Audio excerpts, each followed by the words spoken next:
anigoo ka faa'iideysanaya fursaddan waxaan rabaa inaan idiin sheego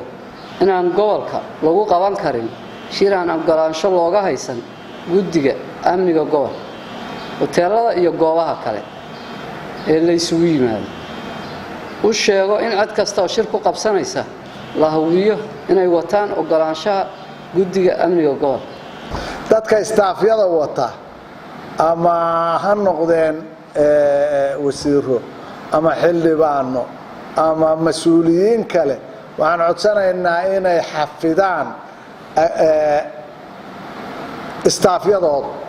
istaafyadoodu inay ku ekaadaan waqtiga shaqada ma ahana waqtiga kale inuu ninku qorigiisa guriga dhigto waxaa jira ciidamo badan oo qoryo la lugaynaya oo qaar badan aan qabtay oo wuxuu ku leeyahay waxaan ka tirsanahay meel heblo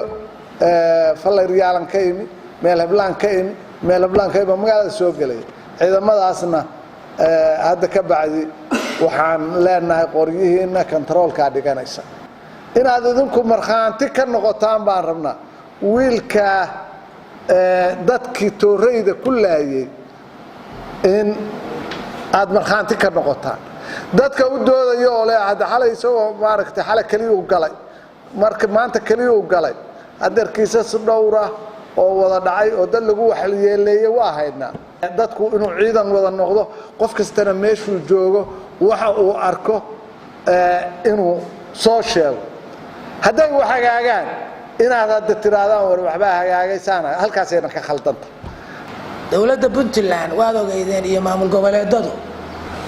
waxay joojiyeen wada shaqayntii dowladda dhexe ilaa ay laga wada hadlo wada socotaan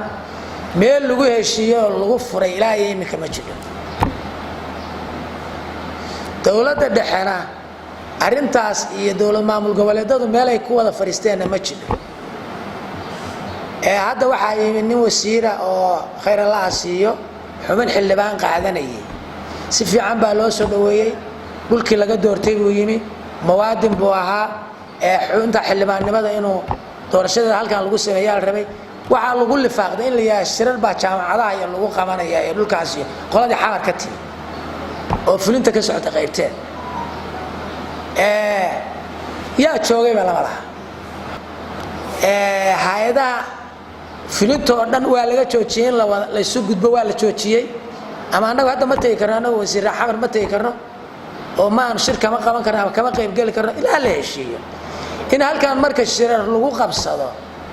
oo la iska soo galo ilaa laga heshiiyo iyadoo ay tahay nidaamkii la mar dawliga ah dadkana la ilaaliyo sharcigana la ilaaliyo wixii la isku qabtayna laga heshiiyo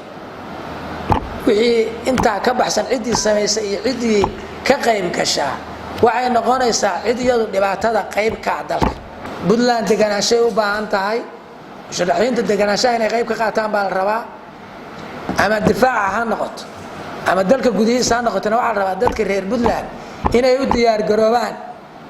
doorasho xalaal ah doorasho nabad ah doorasho aan cadow qalqalad gelin